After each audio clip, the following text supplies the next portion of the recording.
My name is Russ, and I usually, at SkeptiCamp, I'm an old school skeptic, a Bigfoot skeptic. I like weird stuff like cryptids and UFOs, and I usually talk about that sort of stuff at SkeptiCamp. But this one kind of touched a nerve with me, so I decided to talk about fluoride. I don't know, it just struck me. I can't imagine why. And there is a dentist in the house who I didn't think was going to be here, so he can tell you how wrong I got everything afterwards. I am by far from an expert in this subject, but I do have a couple personal sort of connections that I will talk about. And you might have some connections to this too that you may not realize. Let's find out. As you might have guessed, the title of this talk, Fluoride, it's even in our water now, comes from an old meme, an old sort of hoax. I know Penn and Teller, I think, on their bullshit program, did this once where they circulated a fake petition to say, get dihydrogen monoxide out of our water or something like that. I think this is a good one too. Dihydrogen monoxide is dumped into rivers by big companies and it never biodegrades. And you've probably seen other ones like, if dihydrogen monoxide can rust these pipes, what's it doing to our insides? Dihydrogen monoxide is classified as a refrigerant. Should we be drinking refrigerant? And of course, this is funny, but it's also bringing up a real issue that you can make anything, even the most normal and basic things, kind of sound scary if you frame it that way. And so this is something that I thought of when I saw this tweet from Mr. Robert F. Kennedy Jr. It was actually before the election, so apparently he also has psychic powers that he knew who was going to win. On January 20th, the Trump White House will advise all U.S. water systems to remove fluoride from public water. Fluoride is an industrial waste associated with arthritis, bone fractures, bone cancer, IQ loss. It kicked my puppy in 6th grade, whatever. Now, New York City skeptics, we have a long-standing policy to try not to talk about politics. I'm going to try not to talk about politics. But I think we could probably understand that whether fluoride is harmful or not to you is likely a scientific issue. And if it's politicized, well, that's someone else's problem, and maybe they shouldn't be doing that. This is going to be a very high-level overview because, again, I'm not an expert. I'm calling this the Family Facebook Primer. Thankfully, we're already past Thanksgiving. But in case you have a Christmas dinner or your Uncle Ron starts spouting off on Facebook in January, I just want you to have a little bit of ammunition to come back at him with. Obviously, there's much more you can look up, and I might be able to direct you to some resources later. We're going to try to first answer the question, what is fluoride anyway, and how does it work? How do we know it works? Obviously, there's a difference between theory and practice. Who says it's dangerous? And is it? Let's find out. Hey, one thing, at least it's all natural. Now, of course, we know that there are plenty of all-natural things that are actually dangerous, like poison ivy and tiger attacks and the sun. But not everyone understands this, and someone like Kennedy, who seems to think that all natural is good, and wants to get chemicals out of our food and all these things. You'd think that the fact that it's all natural would make him happy, but I guess not. And we need to make a distinction here between fluorine and fluoride. Fluorine is the actual element. This is the one you find on the periodic table. Fluoride is when the fluorine atom grabs another electron, and it's actually more stable this way because, I don't know if you remember chemistry, but the stable electron shell of fluorine is one electron higher than the atomic version, so it likes to grab an electron, so it's neutral with itself.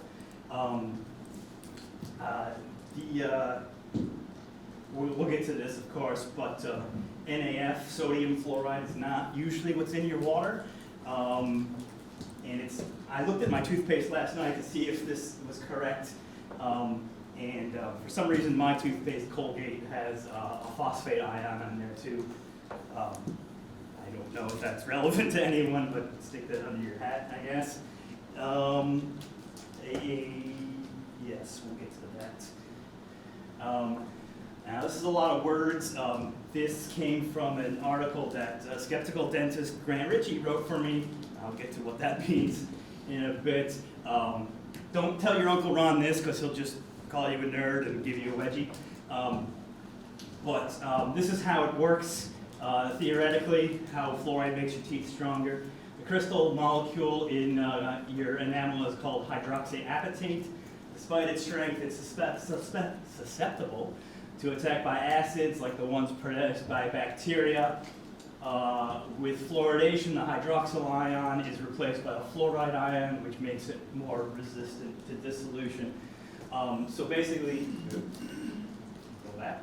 So basically, the OH here is being replaced by the fluoride, and this is a pretty well understood process. My background is from the geosciences. It happens in minerals all the time. When a solution goes into a rock, things will get replaced, and it's kind of the same thing like when carbon monoxide poisoning, when because your blood the hemoglobin in your blood more preferentially bonds with carbon monoxide than it does oxygen. So that's, if you suck on car exhaust, that's why it's a bad idea. So it's the same kind of thing here. That's the theory.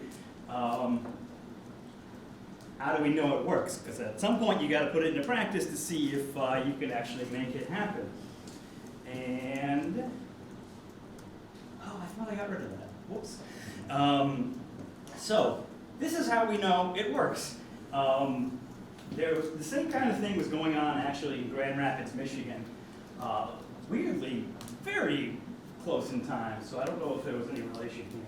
But there was a big study done, and it was done just up the road.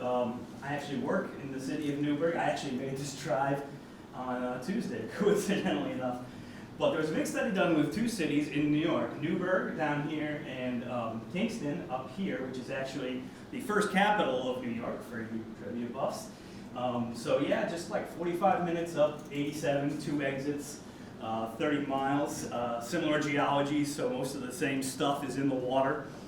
And back in 1945, with that theoretical underpinning, somebody decided, all right, we're going to put fluoride in the drinking water of Newburgh, but not in Kingston. So Kingston was the control of this experiment.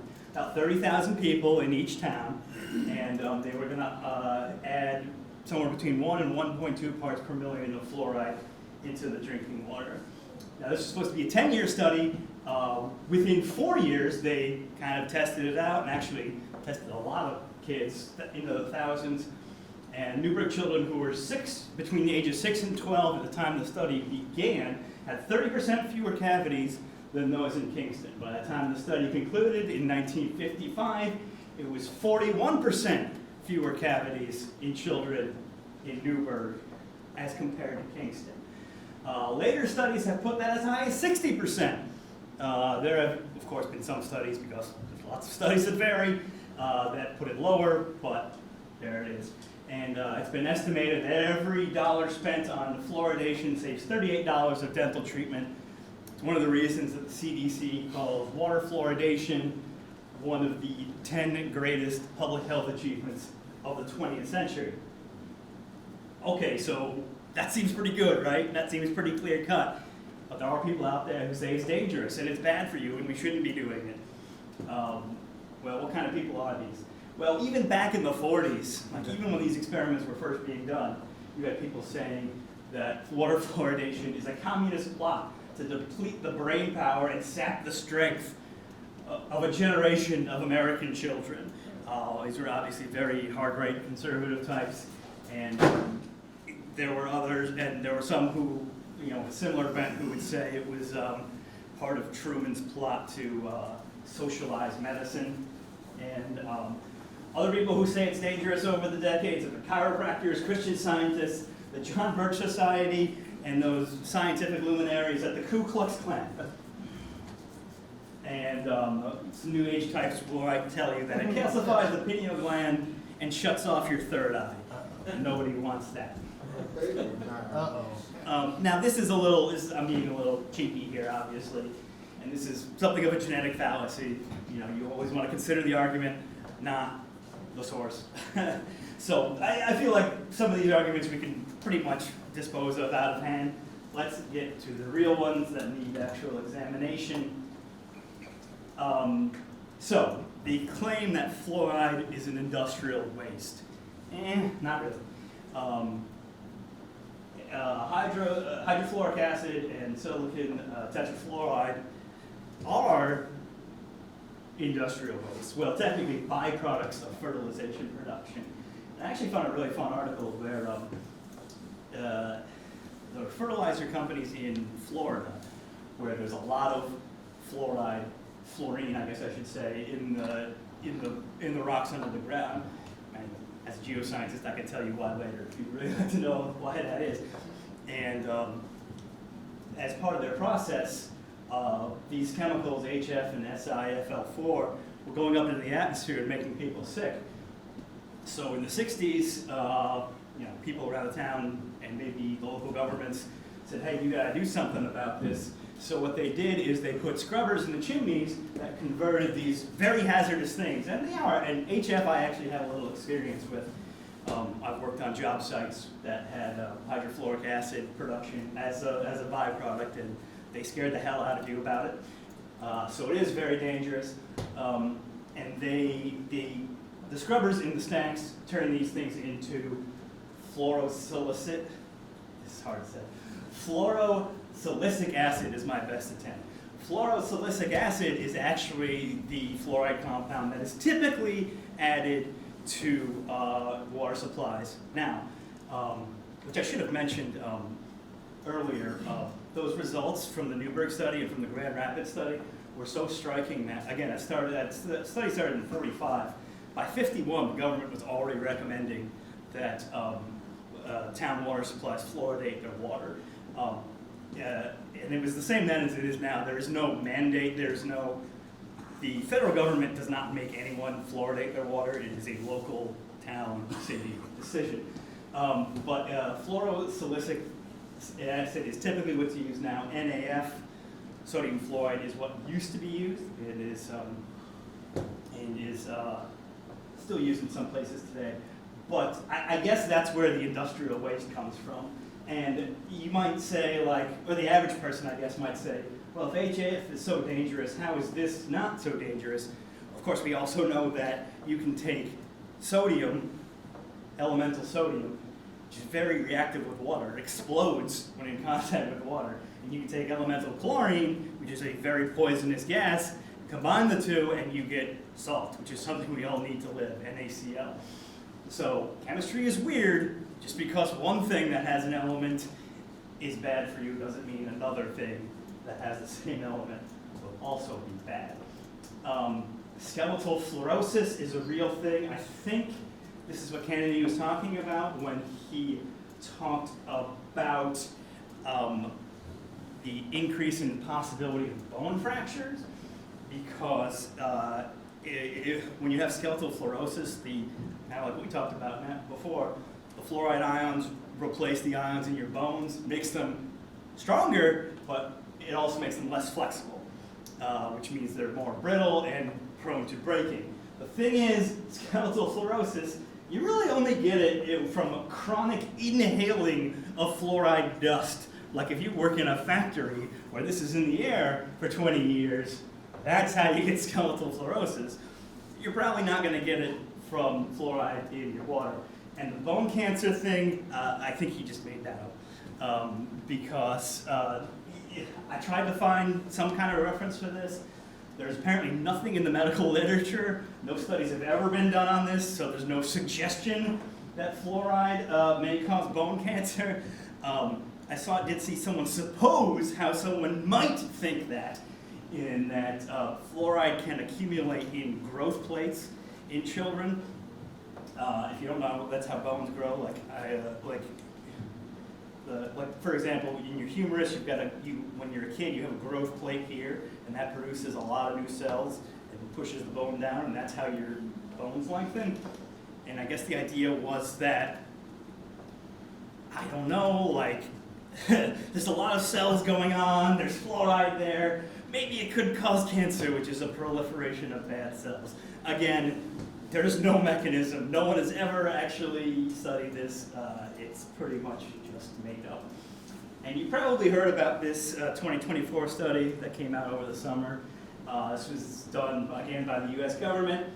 A study that showed there may be an increased risk of developmental disorders, but this is only at least twice the recommended fluoridation levels of our water typically.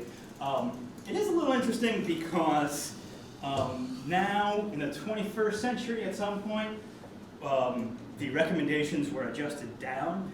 Remember, it was the initial test in Newburgh was 1 part per million to 1.2 parts per million. Now the government recommends 0.7 parts per million. And the previous recommendation was around 1.4. So this might be something to look at, actually.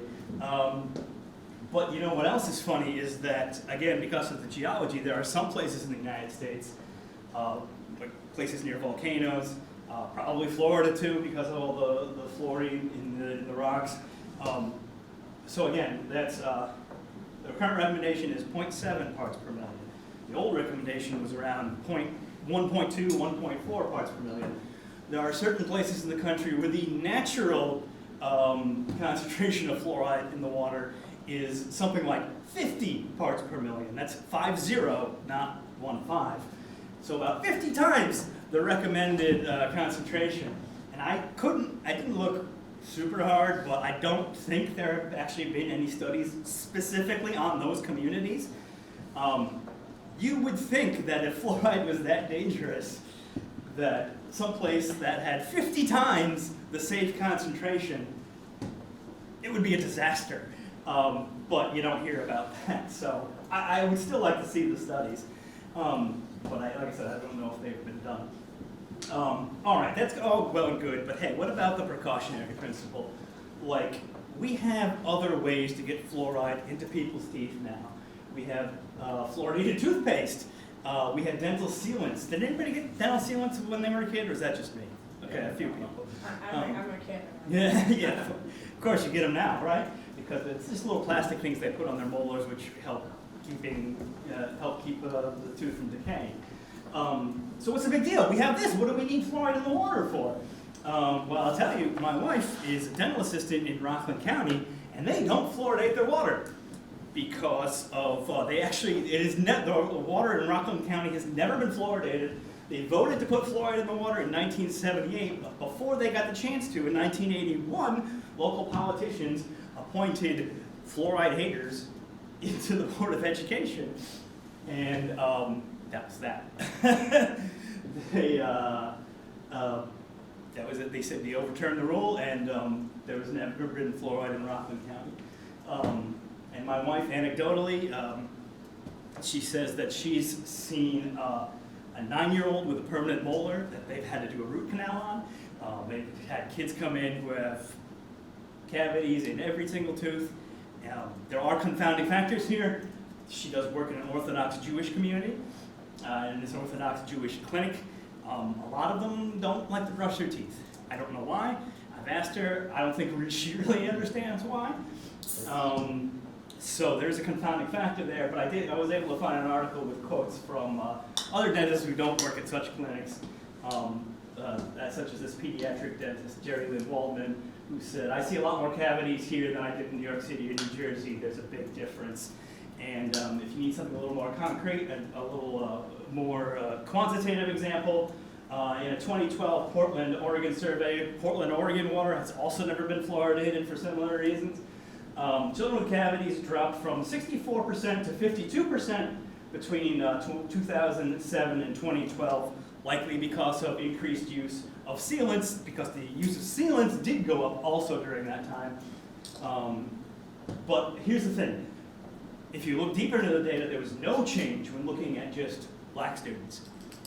if you looked at children who didn't speak English at home, in that same time period, the rate actually rose from 64%, Bill will come back to it, 64% to 73%.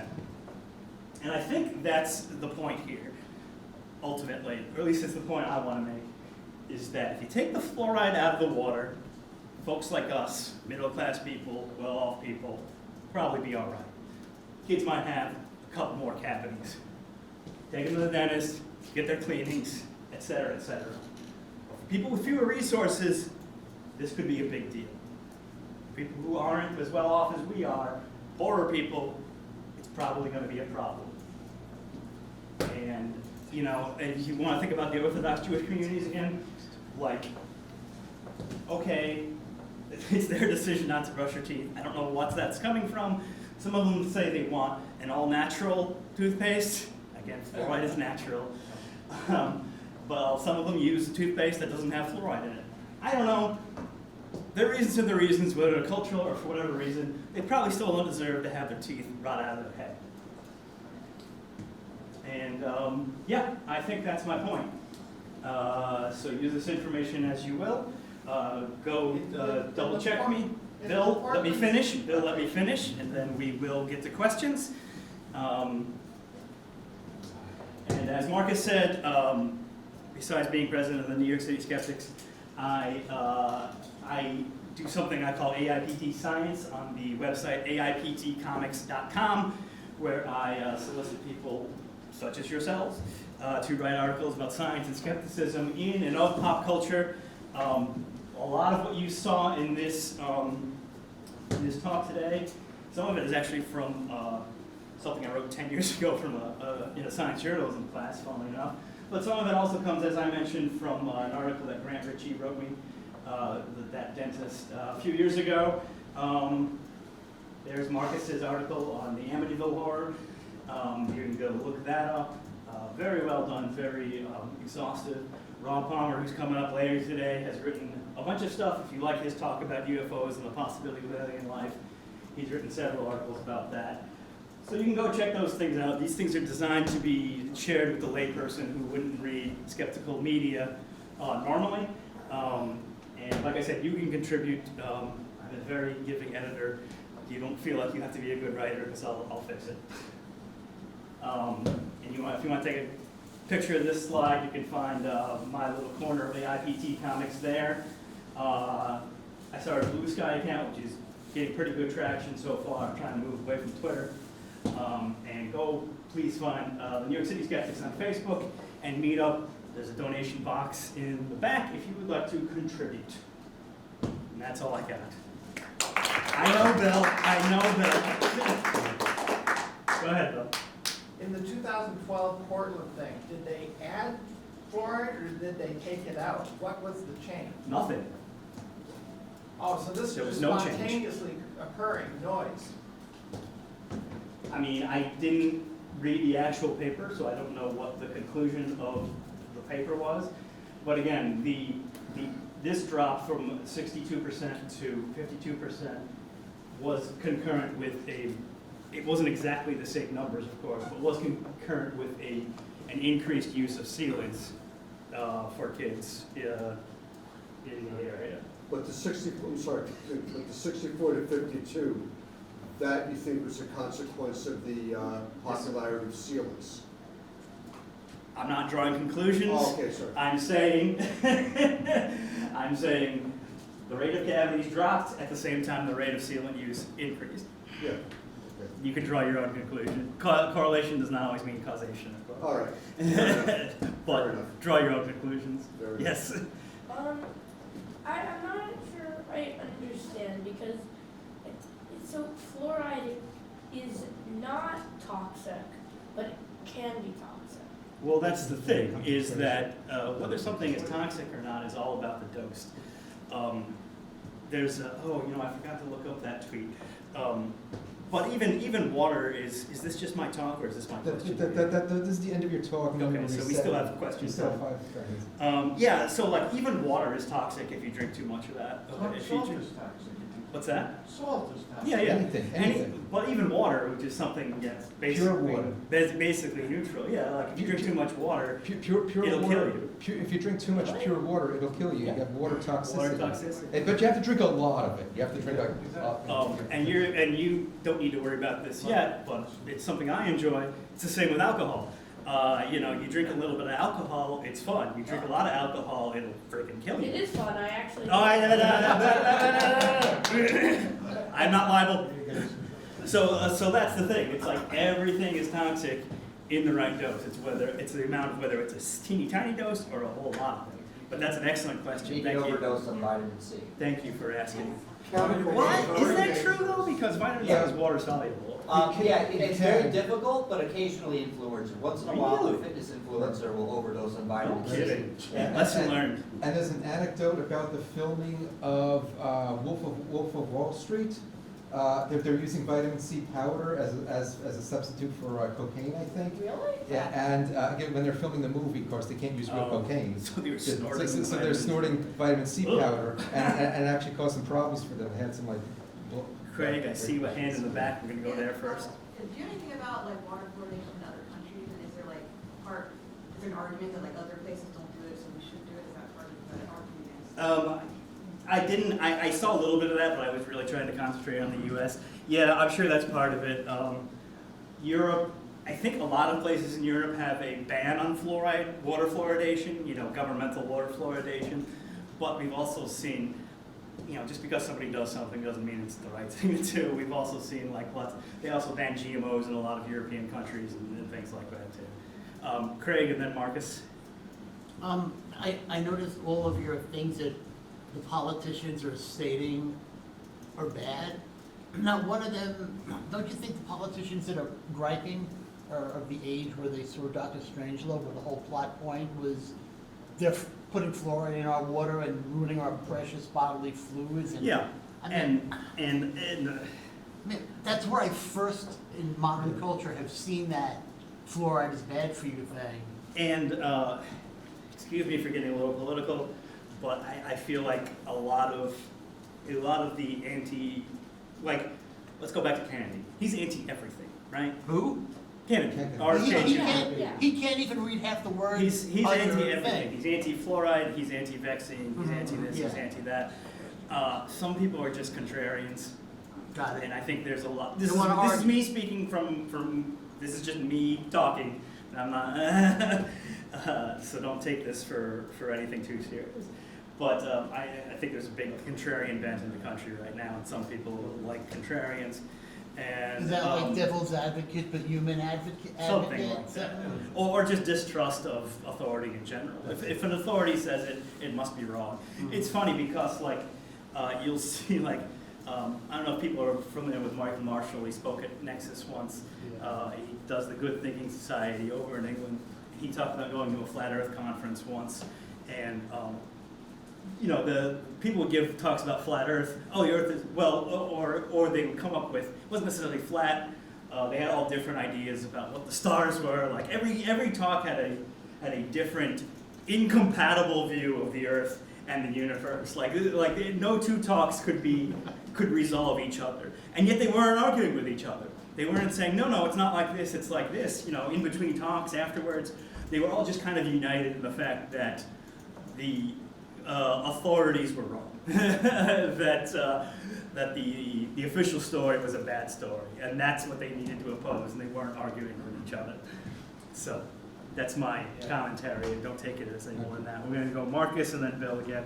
I just, firstly, considering what you said about RFK, it is a bit ironic that someone will claim safe things are toxic who happens to be a heroin addict. I just think that's odd. Again, genetic fallacy, technically. Right, of course. But Consider the idea- argument, not the person. The idea that was But noted. suggested that that some people may look at other countries and what they do. Just like you mentioned, let's say Amsterdam, just as an idea that they don't fluoridate. Maybe they have enough fluoride in their system that they don't need Yeah, that's something I would have to look at. I don't know. I think the recommendation from the FDA has been adjusted over time, right? Yeah, like I They're said. yeah, there's some people getting more fluoride from their toothpaste, therefore you need less fluoridation. from Yeah, water the supply. official American suggestion was reduced from, I believe, 1.2 parts per million to 0.7. The WHO actually recommends 1.4 parts per million. Which, if you believe that government study, that might be too much. Can we do Bill and Yeah, then? Bill, and then I think Spiro had a question? Yeah. Okay, Spiro has, No, no. okay. Go ahead, so- Bill. Well, on what you were saying about the flat earth, I don't have much experience with flat earthers, but just say, they all say different things, but they don't argue with each other, they feel united. That was, The- yeah.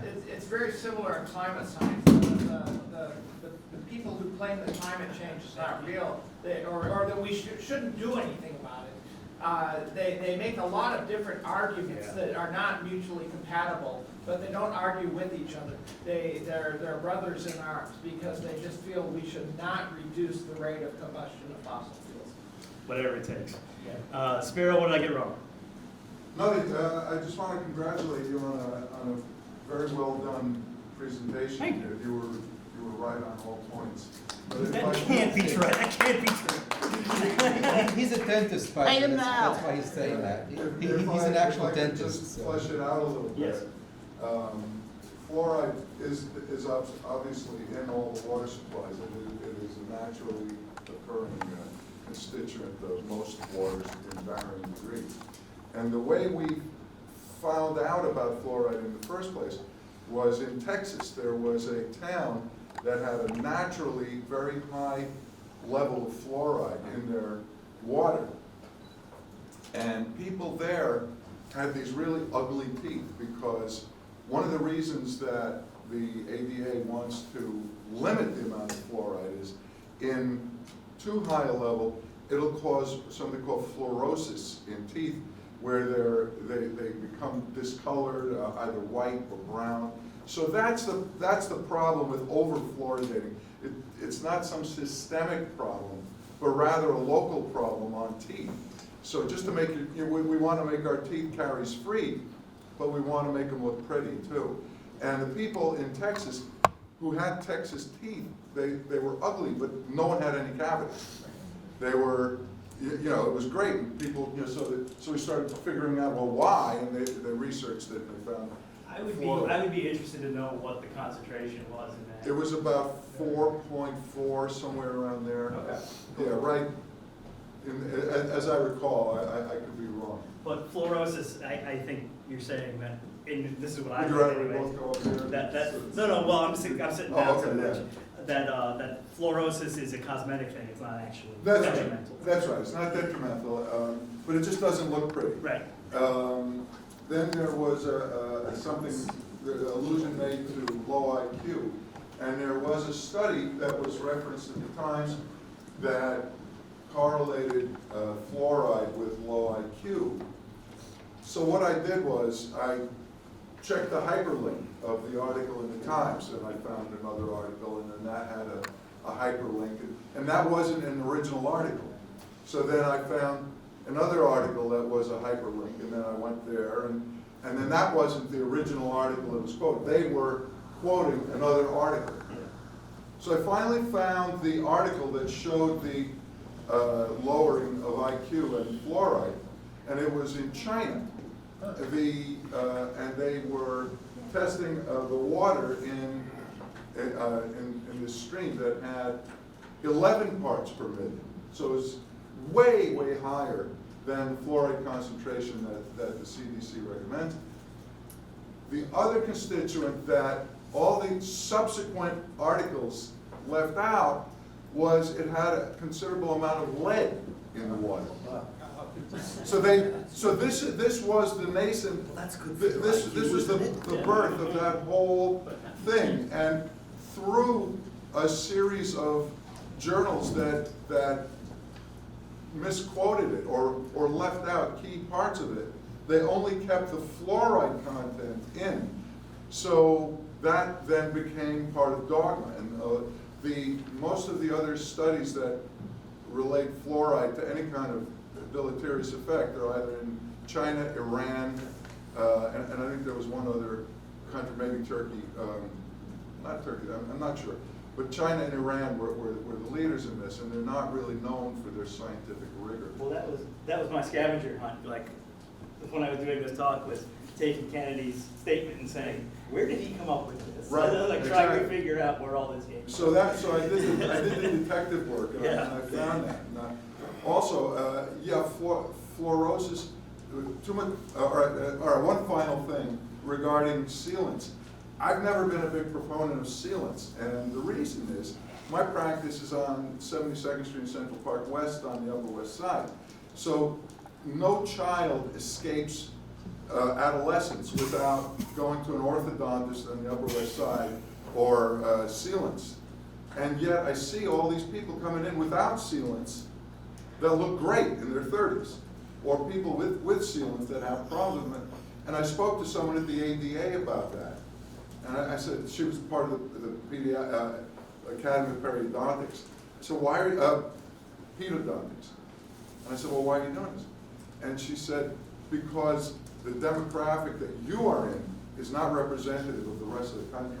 The rest of the country might be considerably poorer than the upper middle class neighborhood that I practice in. And these guys do not take as good a care of their teeth as they do in white collar, upper middle class areas.